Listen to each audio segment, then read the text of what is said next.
Hello and welcome. मैं रंजीत आपका स्वागत करता हूं आपके अपने चैनल ज्ञानदायिनी एजुकेशनल ट्रस्ट पर। तो इंडियन पॉलिटी के अंतर्गत हम लोग देख रहे थे। आज जो हम लोगों का देखने का है राष्ट्रीय नीति निर्देशक तत्व, directive principles of state policy. तो सबसे पहले देखिए नीति निर्देशक तत्वों को रखा कहाँ गया है। पहला क्वेश्चन यहीं से बन जाता है। तो भाग 4 में रखा गया है। ठीक है, अनुच्छेद कितने से कितने के मध्य आते हैं? अनुच्छेद 36 से 51 के बीच में इनका वर्णन किया गया। 2 क्वेश्चन आप बिल्कुल यहीं से याद कर सकते हैं। तो इसी प्रकार आप देखिए आगे तक हमारे साथ बने रहिए, वीडियो के लास्ट तक देखिए, वाच कीजिए और जो चीज़ें आपको नोट करने के लायक लगती हैं उनको नोट कर लीजिए, स्क्रीनशॉट ले लीजिए या वीडियो को एक से अधिक बार आप देख लीजिए। तो मैं आपसे ये वादा करता हूँ कि इस सेशन को देखने के बाद, इस पीरियड को देखने के बाद आप नीति निर्देशक सिद्धांतों से संबंधित कोई भी क्वेश्चन गलत नहीं करके आएंगे परीक्षा में, यदि आपने ध्यान दिया है तो। ठीक है, देखिए वैसे संविधान की आत्मा के बारे में 2 बार आपने पढ़ा। उद्देशिका को कहा जाता है, अनुच्छेद 32 संवैधानिक उपचारों के अधिकार को कहा जाता है डॉक्टर बी.आर. अम्बेडकर के अनुसार। लेकिन अगर पूछे कि ग्रेनविल ऑस्टिन के अनुसार संविधान की मूल आत्मा क्या है, तो बताएंगे आप भाग 4 या नीति निर्देशक तत्व। या ऐसा क्वेश्चन पूछ सकता है आपसे, संविधान की मूल आत्मा किसने कहा है नीति निर्देशक सिद्धांतों को? तो ग्रेनविल ऑस्टिन के द्वारा कहा गया है। ठीक है, कई बार पूछता है इनका उद्देश्य क्या है। कई बार परीक्षाओं में आपसे क्वेश्चन पूछा जाता है कि राज्य के नीति निर्देशक तत्वों का उद्देश्य क्या है। तो इसके उद्देश्य 2 प्रकार से आप देख सकते हैं। पहला, लोक कल्याणकारी राज्य की स्थापना, प्रमुख उद्देश्य यही है। ठीक है, जिसके अंतर्गत क्या होना चाहिए? आर्थिक एवं सामाजिक लोकतंत्र होना चाहिए। अर्थात आर्थिक एवं सामाजिक लोकतंत्र की स्थापना करना या लोक कल्याणकारी राज्य की स्थापना करना, इन तत्वों के उद्देश्य होते हैं। अब कई बार ये पूछा जाता है कि सिंपली रेलवे की एसएससी की परीक्षा में बहुत बार पूछा हुआ क्वेश्चन है कि भारतीय संविधान में नीति निर्देशक सिद्धांतों को कहाँ के संविधान से समाहित किया गया या कहाँ के संविधान से लिया गया है? तो आपका उत्तर होगा आयरलैंड का संविधान या फिर आयरिश संविधान से लिया गया है। देखिए ये क्वेश्चन भी पूछा हुआ क्वेश्चन है आपका। जब आप आगे क्वेश्चन सॉल्व करेंगे नेक्स्ट टर्न पे, तो वहाँ पर ये क्वेश्चन जरूर आपको मिल जाएगा। भारत शासन अधिनियम 1935 में वर्णित अनुदेश जो थे उनसे इनकी समानता मिलती है। ठीक है, हालांकि वो जो गवर्नर था उस पर बाध्यकारी थे और यहाँ पर ये राज्य पर बाध्यकारी नहीं होते, इतना सा अंतर है, लेकिन है बिल्कुल उसी के समान।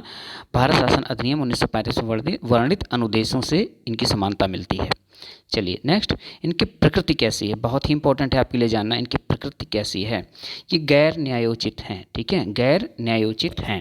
इसका तात्पर्य ये है कि जो ये नीति निर्देशक तत्व हैं, ये ऐसा माना जाता है कि राज्य इनको लागू करेगा जब उसके पास वित्तीय और अन्य प्रकार के संसाधन उपलब्ध होंगे। जैसे जैसे होते जाएंगे वैसे वैसे इनको लागू किया जाएगा। ठीक है, अर्थात कल्याणकारी राज्य की जो व्यवस्था है वो क्रमिक रूप से आगे बढ़ती हुई जाएगी। इसीलिए यह गैर न्यायोचित हैं कि हो सकता है किसी राज्य के पास इतने संसाधन उपलब्ध ना हो और इसलिए इनको न्यायालय में चुनौती नहीं दी सकती है। परंतु ये भी ध्यान दीजिए, कानूनों की संवैधानिकता का परीक्षण करते हुए न्यायालय इनको आधार मान सकता है। ये बात ध्यान रखिएगा। कानूनों की जब कोई नया कानून बनाया गया उसकी संवैधानिक जांच करनी है तो न्यायालय इनको आधार मान सकता है कि क्या इस कानून को बनाने का उद्देश्य लोक कल्याणकारी राज्य की अभिवृद्धि है अथवा नहीं, ये देखा जा सकता है वहाँ पर। ठीक है, देखिए सबसे पहले आपसे क्वेश्चन पूछ सकता है कि सबसे पहले इन तत्वों को शामिल करने की संस्तुति किसके द्वारा की गई थी? तो doctor VN. Rao. VN. Rao ji कौन थे? संविधान सभा के संवैधानिक सलाहकार थे, पीछे अध्याय में हम पढ़ चुके हैं। इन्होंने ये नहीं कहा कि नीति निर्देशक तत्वों को आप शामिल कर दीजिए, ऐसा कुछ नहीं कहा। उन्होंने ये कहा कि जो मूल अधिकार हैं या वैयक्तिक अधिकार हैं उनको 2 श्रेणियों में बांटा जाना चाहिए। एक न्यायोचित, जो परम आवश्यक होंगे, जिनको लागू करना ही करना है, न्यायालय में चुनौती पूर्ण है, वो चुनौती दी जा सकती है, न्यायोचित होंगे। और दूसरा, जो कुछ कम आवश्यक हैं, जिनको लागू करने में थोड़ा सा डिले किया जा सकता है, उनको गैर न्यायोचित की श्रेणी में डाल देना चाहिए। तो इसको ऐसा ना करते हुए जो संविधान में अपनाया गया वो 2 श्रेणियों में कर दिया गया। जो न्यायोचित थे, अति आवश्यक थे, उनको मूल अधिकार कहा गया, भाग 3 में जगह दी गई। और जिनको गैर न्यायोचित माना गया, डीपीएसबीज को, भाग 4 में इनको जगह दे दी गई। तो सबसे पहले इसका सुझाव किसके द्वारा प्रस्तुत किया गया था? Doctor VN. राव के द्वारा। देखिए क्वेश्चन और, इनको लागू करने का आधार क्या हो सकता है? इनको लागू करने का आधार क्या, मैंने पहले ही बता दिया कि जैसे जैसे समय के साथ समाज की आवश्यकताएं बढ़ती जाएंगी और राज्य के पास वित्तीय संसाधन या अन्य प्रकार के संसाधन उपलब्ध होते जाएंगे, राज्य इनको लागू करता जाएगा। ये सलाहकारी प्रकृति के हैं, अर्थात राज्य को विधान की संविधान की सलाह हैं राज्य के प्रति, ना कि बाध्यकारी प्रवृत्ति है इनकी। ठीक है, चलिए अब थोड़ा सा देख लेते हैं कि इनके जो तत्व हैं उनके अनुच्छेद किस अनुच्छेद में किस चीज़ का वर्णन किया गया है, इसको थोड़ा ध्यान से हमको देखना चाहिए। इसमें से कुछ ही ऐसे हैं जो इम्पोर्टेंट हैं और परीक्षा में पूछे जाते हैं। इसके आधार पर भी हम बंटवारा भी कर लेंगे, गांधीवादी क्या है, उदारवादी क्या है, ठीक है, समाजवादी कौन कौन से हैं, इसमें से आगे तमाम चीज़ें भी हम देखेंगे।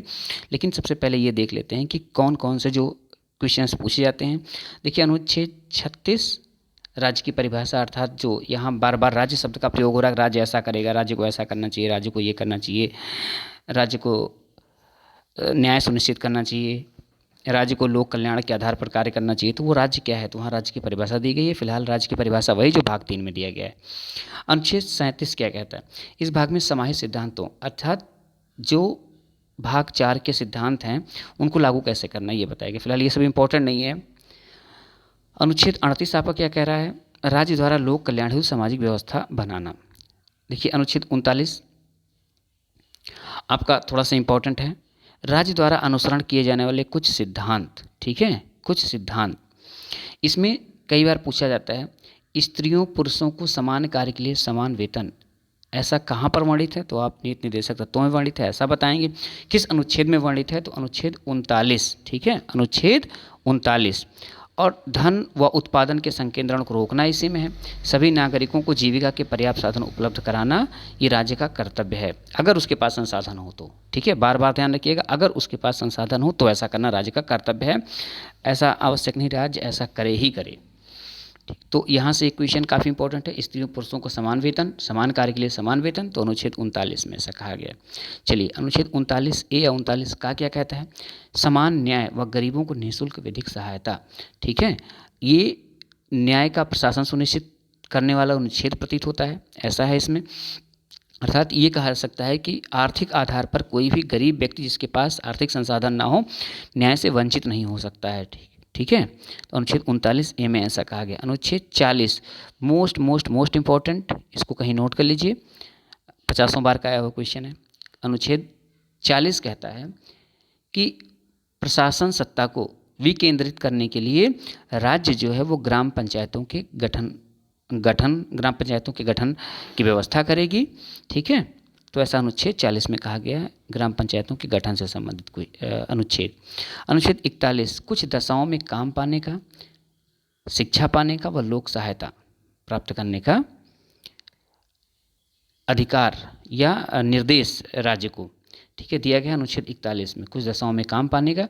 और फिर जब इसके बाद कोई व्यक्ति काम पा गया तो अनुच्छेद 42 पे आ जाइए, काम की न्यायोचित दशा, अर्थात जहाँ पे काम हो रहा वहाँ का वातावरण अच्छा होना चाहिए और वहाँ पर सम्मानजनक व्यवहार होना चाहिए, काम का जो टाइम है वो ठीक ठाक होना चाहिए, किसी से बेगार की तरह ज़बरदस्ती काम नहीं कराया जाना चाहिए।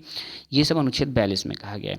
यहाँ 42 में एक इम्पॉर्टेंट क्लॉज दिया गया है, प्रसूति या मातृत्व सहायता उपलब्ध कराना राज्य प्रत्येक व्यक्ति को, अर्थात प्रत्येक महिला को प्रसूति सहायता उपलब्ध कराएगा, ऐसा कहा गया है। मातृत्व का संरक्षण की बात है, तो अनुच्छेद 42 आप उत्तर देंगे। चलिए ठीक है, अनुच्छेद 43 कर्मचारियों को निर्वाह मजदूरी उपलब्ध कराना, अर्थात जो कर्मचारी राज्य के बीच, कर्मचारी का तात्पर्य श्रमिक भी हो सकता है, सरकारी कर्मचारी कोई भी हो सकता है, तो जो राज्य के अधीन कार्य करने वाले हैं उनको कर्मचारी माना गया है। यहाँ पर निर्वाह मजदूरी का तात्पर्य ये है कि कम से कम उनको मजदूरी इतनी होनी चाहिए कि 3 चीज़ें क्लियर हो जाएं, 3 चीज़ें वो पालन पोषण कर पाएँ, भोजन, वस्त्र और आवास।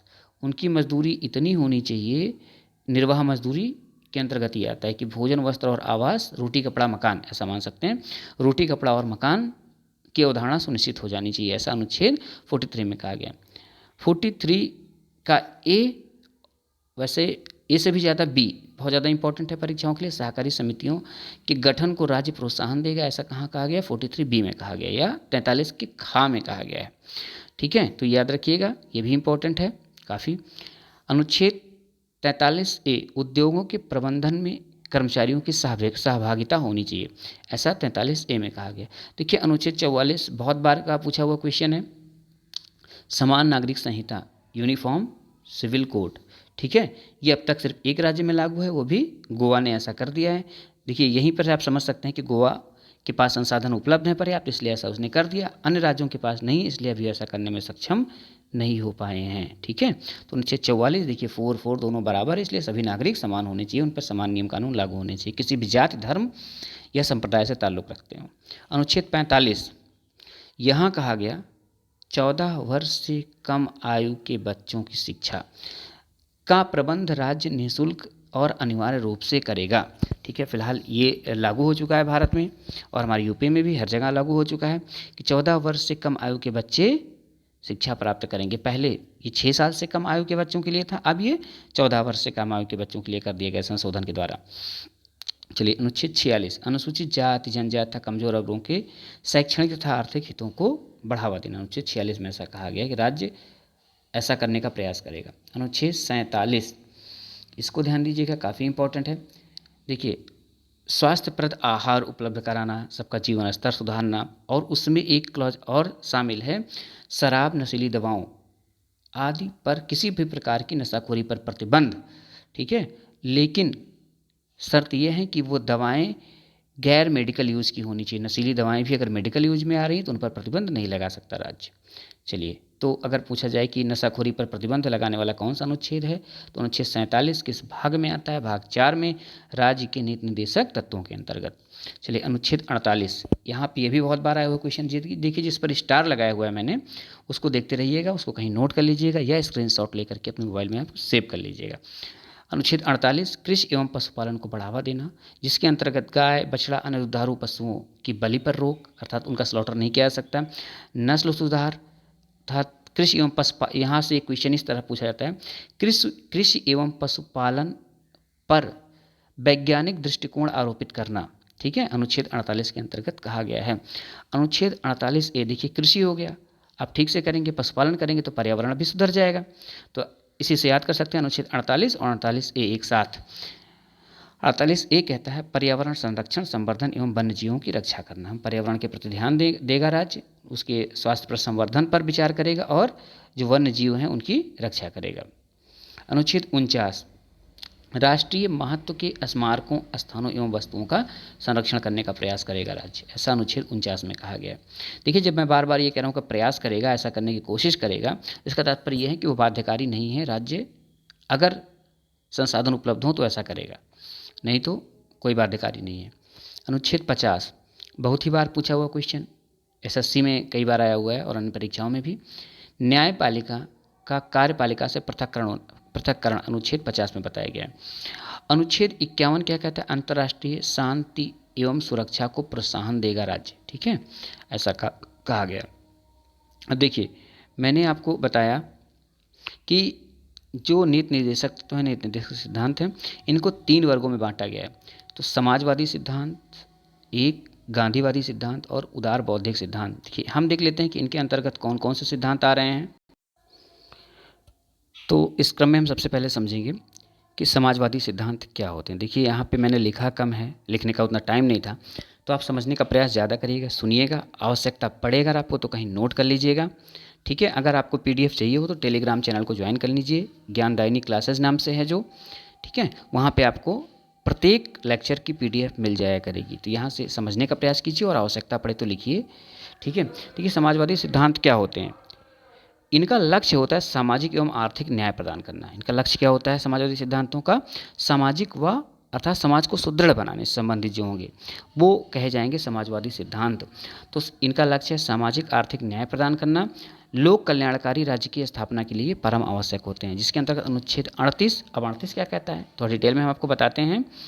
देखिए लोक कल्याण के अभिवृद्धि के लिए सामाजिक, आर्थिक और राजनीतिक न्याय द्वारा सामाजिक व्यवस्था सुनिश्चित करना।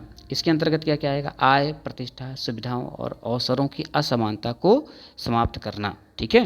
तो अवसर, आय, प्रतिष्ठा, सुविधा आदि की समानता से संबंधित आएगा, तो आप बताएंगे अनुच्छेद 38 में ऐसा कहा गया। अब नेक्स्ट अनुच्छेद आता है 39, इसके बारे में हम बात कर लेते हैं। तो इसके अंतर्गत ये बताया गया है सभी नागरिकों को जीविका के पर्याप्त साधन प्राप्त करने का अधिकार है, ऊपर देखा आपने। ठीक है। और सभी जो राज्य के पास संसाधन है उनका एक समान वितरण करेगा राज्य। और धन एवं उत्पादन से संबंधित जो कारक राज्य के पास उपलब्ध है उनका संकेंद्रण, केंद्रीकरण होने से रोकेगा, विकेंद्रित करके रखेगा। ठीक है।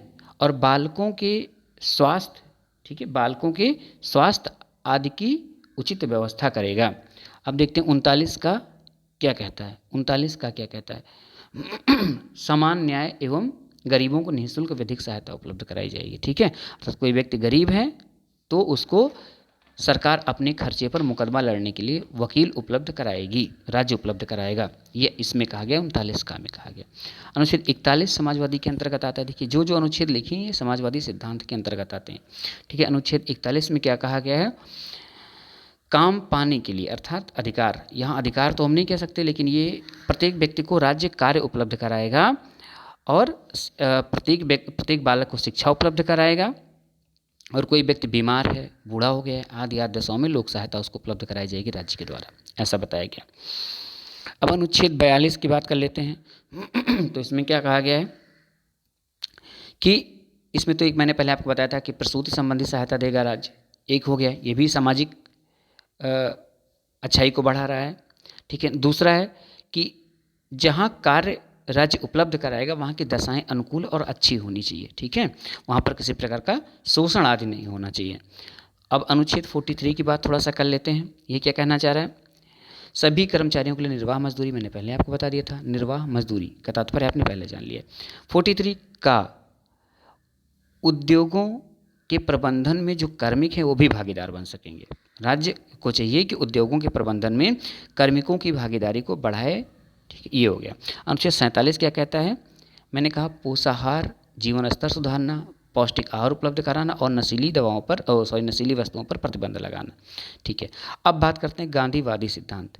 देखिए गांधी जी का मूल मंत्र क्या था कि जो भारत है वो गाँव में बसता है। ठीक है। कुटीर उद्योग की स्थापना की जाए, बड़े उद्योगों को उतना प्रोत्साहन ना दिया जाए, आदि आदि। इस प्रकार के सिद्धांत को जो अनुच्छेद लागू करते हुए देखे जा सकते हैं उन्हें हम कह सकते हैं गांधीवादी सिद्धांत के अंतर्गत आते हैं वो। इसमें आएगा अनुच्छेद 40 ग्राम पंचायतों का गठन। देखिए ग्राम से संबंधित है, ग्राम का उन्नयन बता रहा है, अर्थात बेसिक स्तर पर लोगों के जीवन को उन्नयन करना, आगे बढ़ाना। अनुच्छेद 43, अभी 43 में मैंने आपसे क्या बताया, इसमें सहकारी समितियों से संबंधित है। ठीक है। 43B में क्या कहा गया, सहकारी समितियों, 43 में सहकारी समिति और 43B दोनों मिला के हम देखते हैं कि ये देखिए 43B में सहकारी समिति आदि का गठन, तो सहकारी समिति का गठन होगा तो वहाँ से छोटे छोटे कुटीर उद्योग निकलेंगे, ये सब हो गया। और 43 में क्या कहा गया है, ग्रामीण क्षेत्रों में कुटीर उद्योगों की स्थापना। ठीक है। 43 में कुटीर उद्योगों की स्थापना है और यहाँ सहकारी समितियों को बनाना है, ये दोनों क्लियर कर लीजिए। 43 में कुटीर उद्योग की स्थापना राज्य करवाएगा, सहकारी समितियों के बनाने में प्रोत्साहन देगा, ऐसा 43B में कहा गया। ये गांधीवादी सिद्धांत आप क्लियर कर समझ पा रहे होंगे। अब अनुच्छेद 46 क्या कहता है, देखिए अनुच्छेद 46 कहता है अनुसूचित जाति एवं जनजाति तक जो समाज में और पिछड़े लोग हैं, कमजोर लोग हैं, उनके शैक्षणिक एवं आर्थिक हितों का प्रोत्साहन एवं सामाजिक अन्याय और शोषण से उनकी सुरक्षा करेगा राज्य, ये ऐसा कहा गया। अब अनुच्छेद 47 ऊपर अभी आ चुका है, समाजवाद में भी है, गांधीवादी में। नशीली दवाओं आदि, शराब या नशीली चीज़ों पर रोक सरकार लगाएगी, राज्य लगाएगा, यदि वो दवाएं औषधि की कैटेगरी में नहीं आ रही तो। ठीक है। अनुच्छेद 48, इसमें ये कहा गया कि कृषि एवं पशुपालन से संबंधित है, आपने देखा है। तो यहाँ पर जो पशुओं और कृषि का रख रखाव है उस पर वैज्ञानिक दृष्टिकोण अपनाएगा राज्य, और दुधारू जानवरों के कटने पर रोक लगाएगा, गाय बछड़ा आदि आदि जो भी हो। ये सब आ रहे हैं गांधीवादी सिद्धांत के अंतर्गत। अनुच्छेद 40, 43, 43 का 46, 47, 48। ठीक है। 40 देखिए 40, 43, 43 का है नहीं, 43 और 43 का, 46, 47, 48 लगातार। अब देखिए नेक्स्ट उदार बौद्धिक सिद्धांत, इसके अंतर्गत अनुच्छेद आते हैं। तीसरा जो प्रकार है अनुच्छेद 44, 45, 48, 48, 49, 50 और 51। तो अनुच्छेद 44 यूनिफॉर्म सिविल कोड, समान नागरिक संहिता, ये पहले बात हो चुकी है। अनुच्छेद 45 अति महत्वपूर्ण है, आप बिल्कुल याद रखेंगे इसको, आप भूलेंगे तो ये 1 नंबर का नुकसान हो सकता है। चलिए ठीक है, देखते हैं सभी बालकों को 14 वर्ष की आयु पूर्ण करने तक निःशुल्क एवं अनिवार्य शिक्षा का प्रावधान किया जाएगा राज्य के द्वारा। अनुच्छेद 45 ऐसा कहता है। देखिए, उदार बौद्धिक का तात्पर्य यह है जो बुद्धि के आधार पर वृद्धि को बढ़ावा दे रही हो। अब देखिए अनुच्छेद 48 कृषि पशुपालन, ये हो गया, मेरे ऊपर भी बात हो चुकी है इसके बारे में, कृषि पशुपालन आदि पर वैज्ञानिक दृष्टिकोण, ठीक है, विकास से संबंधित चीज़ें उदार बौद्धिक कही जाएंगी। 48A में क्या है, जब कृषि पशुपालन हो गया तो 48A में पर्यावरण संरक्षण हो जाएगा, वन्य जीवों की रक्षा हो जाएगी। चलिए अनुच्छेद 49 क्या कहता है, देखिए 49, 50, 51 ये 3 बच रहे हैं, अभी इनकी चर्चा ऊपर नहीं हुई, इसको देख लीजिए। 49 कह रहा है राष्ट्रीय महत्व के स्मारक स्थान और वस्तुओं का संरक्षण राज्य द्वारा किया जाएगा। अनुच्छेद 50 न्यायपालिका कार्यपालिका का पृथक्करण, पहले बात हो चुकी है। अनुच्छेद 51 आपका क्या कहता है, अंतर्राष्ट्रीय शांति और सुरक्षा में अवृद्ध करना, ठीक है, इसकी वृद्धि के लिए राज्य प्रयास करेगा। चलिए अब कुछ महत्वपूर्ण संविधान संशोधन जिनका कोई न कोई जुड़ाव DPSP से आपके हैं, उनके बारे में हम बात कर लेते हैं, ठीक है। तो ऐसे 4 संविधान संशोधन हैं, संविधान संशोधन अधिनियम है। सबसे पहले 42वां की बात कर लेते हैं। 42वां संविधान संशोधन 1976 बच्चों के स्वास्थ्य विकास के लिए अवसरों को सुरक्षित करना, ऐसा अनुच्छेद 39 में कहा गया है, ठीक है। ये 42वां संविधान संशोधन के अंतर्गत जोड़ा गया। अब अनुच्छेद 44, ठीक है, 44वां संविधान संशोधन अधिनियम 1978 आय, प्रतिष्ठा एवं सुविधाओं के अवसरों में असमानता को समाप्त करना बताता है। अनुच्छेद 86, बार बार अनुच्छेद बोल रहा हूँ, इसके लिए क्षमा करिए, सॉरी। 86वां संविधान संशोधन अधिनियम 2002, ये क्या कहता है, इसके द्वारा अनुच्छेद 45 में ये बढ़ाया गया 14 वर्ष तक के, पहले 6 वर्ष तक था, 14 वर्ष तक के सभी बच्चों को इसमें कर दिया गया, बाद में जोड़ करके 14 वर्ष तक के सभी बच्चों को राज्य अनिवार्य व निःशुल्क शिक्षा देगा। देखिए बार बार आ रहा है, इसको जरूर ध्यान रखिएगा। ये ऐसा कब किया गया, 86वां संविधान संशोधन 2002 में। अच्छा, मौलिक अधिकार के अंतर्गत शिक्षा के अनुच्छेद में आती है, वो भी इसी संविधान संशोधन अधिनियम में जोड़ा गया 2002 के द्वारा, 86वें के द्वारा ही। अब वो बताइए किस अनुच्छेद के अंतर्गत आती है, मौलिक अधिकार जो है शिक्षा का, वो किस अनुच्छेद में आता है। चलिए चौथा है 97वां संविधान संशोधन अधिनियम 2011, इसके द्वारा अनुच्छेद 43B जोड़ा गया, सहकारी समितियों के गठन को प्रोत्साहन राज्य द्वारा दिया जाएगा, ऐसा बताया गया, ठीक है। तो ये तो हो गया। अब आगे हम देख लेते हैं, इसमें कई बार ये आता है कि जो मूल अधिकार हैं और नीति निर्देशक तत्व, इन दोनों में अंतर क्या है, ठीक है, इन दोनों में अंतर क्या है, तो इसके बारे में हम थोड़ा सा बात कर लेंगे। अंतर क्या है, देखिए ये मैंने लक्ष्मीकांत जी की किताब का पूरा टेबल ले लिया है, क्योंकि मैं आपको पहले बता रहा हूँ मेरे पास इतना लिखने का टाइम नहीं था, क्योंकि अब कार्यालय खुल चुके हैं, अब खाली नहीं रहा जा सकता है पूरा दिन लिखने के लिए, इसलिए थोड़ा जल्दी में काम करता हूँ। थोड़ा आप लोग भी इंटेलेक्चुअल होकर पढ़ाई करिएगा, देखते रहिए, कोशिश करूँगा कि सब कुछ पूरा हो जाए, टाइम टू टाइम होता रहे, मिलता रहे आपको। देखिए मूल अधिकारों के बारे में पहले जान लेते हैं, इसलिए दोनों को एक साथ पढ़ते हैं। ये नकारात्मक हैं, जैसा कि राज्य कुछ मामलों पर प्रतिबंध करते हैं, ठीक है। नकारात्मक भी मैंने कहा था मूल अधिकार, और कुछ सकारात्मक भी हैं। जो नकारात्मक किनको कहा गया, ऐसे मूल अधिकार जो राज्य के कुछ मामलों पर प्रतिबंध लगाते हैं, और सकारात्मक उनको कहा गया जो अवसर, समानता, समता या कुछ ऐसी चीज़ें नागरिकों को उपलब्ध कराते हैं, उन्हें सकारात्मक कहा गया। अब जो नीति निर्देशक तत्व हैं ये हर हाल में सकारात्मक, इसमें नकारात्मकता की कोई गुंजाइश नहीं है। ये न्यायोचित होते हैं मूल अधिकार, ये गैर न्यायोचित होते हैं, बिल्कुल पहले ही आपने जान लिया है। ये बहुत बार पूछा जाता है दोनों में अंतर, ये एक प्रमुख अंतर है कि नीति निर्देशक तत्व गैर न्यायोचित हैं जबकि मूल अधिकार न्यायोचित हैं, इसको ध्यान रखिएगा। अब इनका उद्देश्य क्या है, मूल अधिकारों का उद्देश्य देश में लोकतांत्रिक राजनीति की व्यवस्था स्थापित करना, इनका उद्देश्य देश में सामाजिक एवं आर्थिक लोकतंत्र को स्थापित करना, ठीक है, ये ध्यान रखिएगा। ये कानूनी रूप से मान्य है और ये नैतिक एवं राजनीतिक मान्यता इनको प्राप्त है, भी लाइन याद रखिएगा। ये व्यक्ति के कल्याण को प्रोत्साहन देते हैं, कौन, मूल अधिकार व्यक्ति कल्याण को प्रोत्साहन देते हैं, इस प्रकार ये वैयक्तिक हैं, ये समुदाय के कल्याण को प्रोत्साहित करते हैं, इस तरह से ये समाजवादी हैं। ठीक है, पूरा एक साथ किसी व्यक्ति के, देखिए व्यक्ति जब प्रयास करेगा मूल अधिकार, अपने अधिकार के लिए व्यक्ति लड़ाई करेगा, अपने अधिकार के लिए प्रयास करेगा, इसलिए वैयक्तिक कहे जा सकते हैं, व्यक्तिगत हैं। और जब समाज भलाई के लिए प्रयास करेगा तो सामाजिक कार्य करेगा, सबके लिए करेगा, किसी एक पर्टिकुलर व्यक्ति को लेकर समाज नहीं चल सकता। इसलिए ऐसा मानिए कि ये राज्य द्वारा लागू किए जाने हैं और इनकी मांग व्यक्ति द्वारा की जानी है, इसलिए वैयक्तिक हैं, राज्य द्वारा लागू किए जाएंगे, इसलिए ये समाज के लिए पूरे हैं, समाजवादी हैं। ठीक है, नेक्स्ट पॉइंट है, इनको लागू करने के लिए विधान की आवश्यकता नहीं है, ये स्वतः लागू हैं। ठीक है, इन लागू करने के लिए विधान की आवश्यकता है अर्थात स्वतः लागू नहीं होंगे। राज्य जब आवश्यकता पड़ेगी विधान बना करके इनको लागू कर देगा। आवश्यकता पड़ेगी क्या? राज्य के पास संसाधन जब होंगे। न्यायालय इस बात के लिए बाध्य है कि किसी भी मूल अधिकार के हनन की विधि को वह गैर संवैधानिक एवं अवैध घोषित करे, और यहाँ ऐसी कोई विधि उपलब्ध नहीं है। ठीक है, न्यायालय इसको किसी भी रूप में लागू करवाने के लिए बाध्य नहीं कर सकता राज्य को। तो इस प्रकार था आपका ये चैप्टर नीति निर्देशक तत्वों का। तो आई होप कि आपको काफ़ी कुछ जानने को मिला होगा। अगर आपको वीडियो अच्छी लगी हो तो लाइक करिएगा, अपने दोस्तों के बीच में शेयर करिएगा, और अगर चैनल पर पहली बार आए हैं तो चैनल को सब्सक्राइब करिए और पास में दिख रहा बेल का आइकन हिट करिए ताकि आपको सारे नोटिफिकेशन टाइम पर मिलते रहें।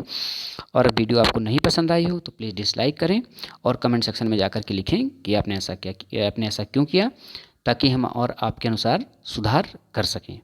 ठीक है, और इसी तरह की अच्छी वीडियोज़ पाने के लिए 1000 प्रश्नों की बेहतरीन श्रृंखला जो यूपीपीएससी अर्थात यूपीपीसीएस 2020 के लिए, बीईओ की परीक्षा के लिए, आरओ के लिए, यूपी SSSC की सभी परीक्षाओं के लिए बहुत महत्वपूर्ण है, मेरे द्वारा चलाई जा रही चैनल की प्लेलिस्ट में जाकर आप देख सकते हैं। और वहाँ पर और सारे वीडियोज़ मिल जाएंगे, जैसे रजनीश सर द्वारा साइंस की क्लासेस, साइंस के क्वेश्चंस की सीरीज आदि जो आपकी परीक्षाओं के लिए बहुत महत्वपूर्ण होंगे। तो चलिए इसी के साथ समाप्त करते हैं। Thank you for watching.